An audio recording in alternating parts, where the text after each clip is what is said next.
Today we're moving on to lesson 2.2, which is on inductive and deductive reasoning, and we'll also do our first algebraic proofs today.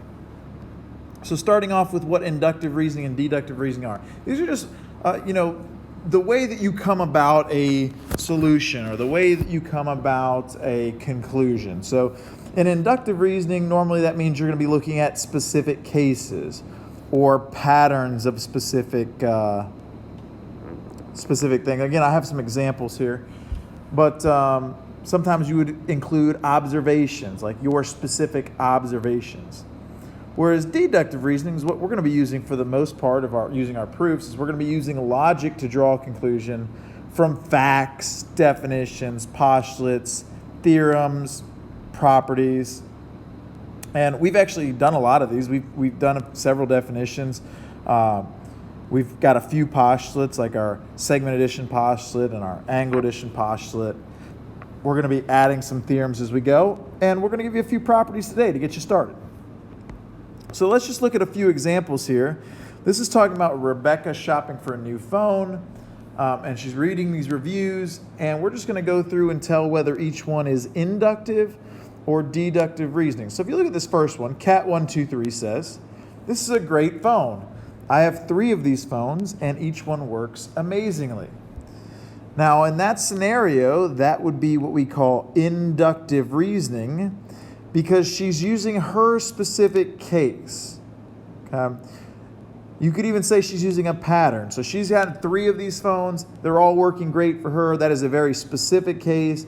And she's working a pattern there. She's got 3 of these phones, so the pattern that she's had is that they've all worked amazingly. So that would be inductive reasoning. She's not using any facts or definitions or anything like that. If you go down to Sunny Says, though, Sunny says, "This phone doesn't stay charged as long as other phones. It has a smaller battery according to the specifications. I wouldn't buy this phone." Now, Sunny here is using the fact that the battery is smaller according to the specifications. So he is using his deductive reasoning skills because he's using an actual fact. Shona B, "I would not recommend this phone. I know 4 people that bought the phone and they each had troubles." Again, that's a very specific case. That's her specific group of 4 people that she knows. She's looking at a pattern there. That would be inductive reasoning. Juan, the car guy, "This phone's the perfect size to fit into a pants pocket easily. I checked the size before I bought it." So he's checking the size. He's talking about a fact here. This would be deductive reasoning.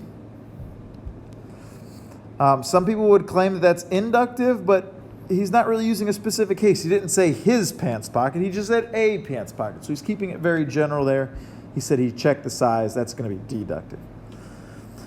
Frankie H, "Everyone in my big book club has used this phone, and they all say it's the best phone they've ever used." That's going to be specific cases again. That's his particular book club. He's looking at the patterns of people he's checked with. That's going to be inductive reasoning. Okay. Here are some other ones. These are some urban legends, some modern myths. We're just trying to figure out, did they come to each conclusion with inductive reasoning or deductive reasoning? So let's look at this first example. It says, "There's a myth that toilets and sinks drain in opposite directions in the southern and northern hemispheres. However, if you were to observe the sinks," keyword there is you were observing. I'm going to underline that. You were observing. "You would see that this myth is false." So because you're making the observation, it's your specific observation, you're coming to that conclusion inductively. Inductive reasoning. You're not using any facts to support that. You're not using any science. You're not using any theorems. You're just saying, hey, I observed it and I saw that it was false. Whereas in B, there's a myth that you should not touch a baby bird that's fallen from its nest because the mother bird will disown the baby if she detects human scent. However, biologists have shown that birds cannot detect human scent. So this is coming from biologists. They're telling you birds cannot detect human scent. That's a fact from biologists. Therefore, they're using deductive reasoning to come to that conclusion. Last one. There's a myth that an eelskin wallet will demagnetize credit cards because the skin of the electric eels used to make the wallet holds an electric charge. However, eel skin products are not made from electric eels. Therefore, the myth cannot be true. Inductive or deductive? Now again, let's look at this. We're using a fact on this one, that the wallet is not even made from electric eels. Therefore, it can't be true. So the fact that it's not made from the electric eels lets us to come to the conclusion that this is not true. So this would be deductive reasoning because we're using facts here. We're using data, something concrete. It's not just our observation. It's not just a specific case. It's not a pattern. That's a fact. So that's deductive, which is what we're going to use to solve some algebraic equations. Now, here are some properties. You should be familiar with the majority of these properties already.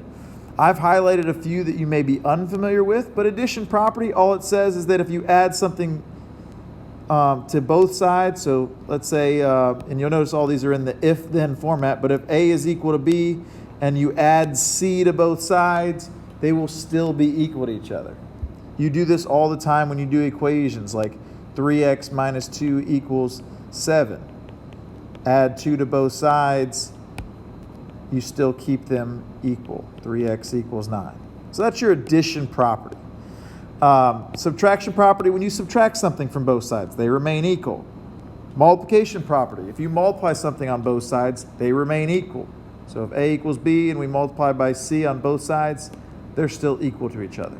Same thing with division. If you divide by something on both sides, they remain equal. Now, we did throw in the extra piece that C can't be 0 because you're not allowed to divide by 0. The new ones, though, reflexive property. This is the only one that isn't written in if-then format, and that's because it's so simple. Reflexive just means that you're saying something is equal to itself. Maybe A is equal to A. Maybe X is equal to X, or 7 is equal to 7. That's a reflexive property. Symmetric property, you've used before, you just didn't know it was symmetric.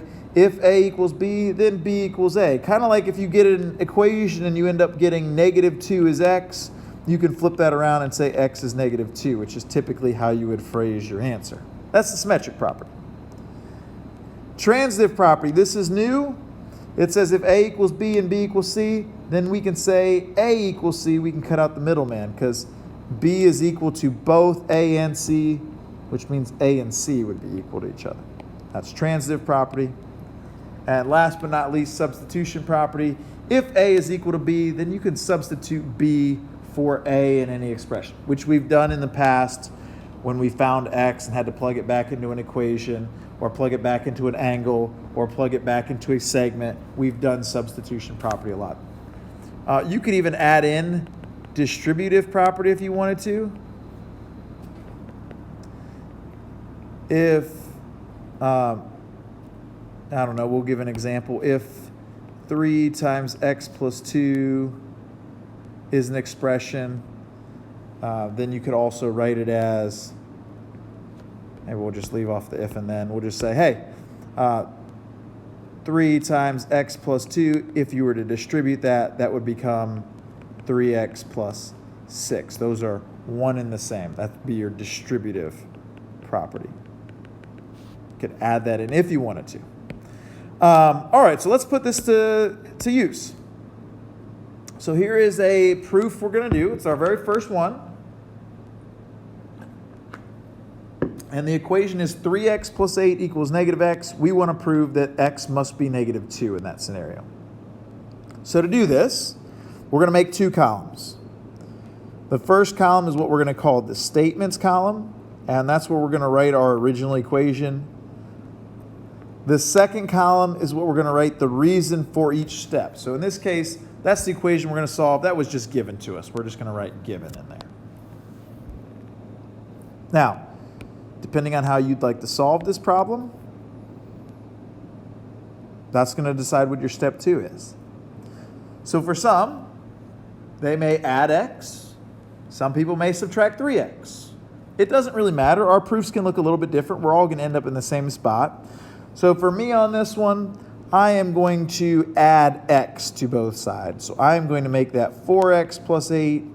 And if I add x to the right-hand side, I'm going to get 0. So what did I do there? So in column 2, we got to write what property, theorem, definition, postulate we use. In this case, I use the addition property. I added something equally to both sides. Now, the next thing you might do on this equation, subtract 8. So you'd have 4x equals negative 8, and that would be reason subtraction property. Make sure you write at least SUBT, because if you write just SUB, I might think it's substitution. Same thing if you ever use substitution. Make sure you go SUBS, so that I know it's substitution. Next step, I would probably divide by 4 at that point and get x equals negative 2. That would be your division property when you divide equally on both sides. And that would be our proof there. So statements and reasons. And that is what a proof is going to look like. We're doing equations today because everybody should be familiar with equations. Let's do one more. Actually, you know what? Before I even leave this one, let me just show you an alternative way you could have done this. So instead of going 3x plus 8 equals negative x, my next step,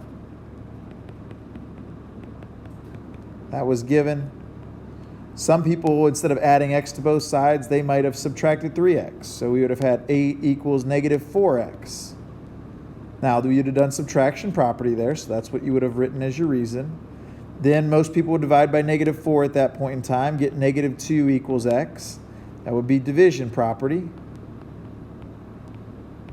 But we wanted the answer to look like this, and right now it's backwards. So we got to reverse that around. So instead of saying negative 2 equals x, I'm going to say x equals negative 2, and that would be the symmetric property, which we just covered. So keep that in mind. You can write it a couple different ways. It was still 4 steps here. It was still 4 steps there. All right. Last one today. We're going to do it one more time. Feel free to try this one on your own if you'd like. If not, stay with me. So for me on this one, I am going to subtract 1 on both sides first. That would be subtraction property. I'm going to divide by 3 on both sides. That would be division property. And then I normally wouldn't write it negative 2 equals n. I'd flip that around, and that would be our symmetric property. So you had your given, all your steps, reasons for each step, and that is what a proof looks like. I threw the definition of theorem on here because we're going to start to get into theorems next week. I also threw the definition of proof up here because that is what we're forming. We're forming an argument that uses true statements. All these are true statements here. And logic to arrive at the conclusion.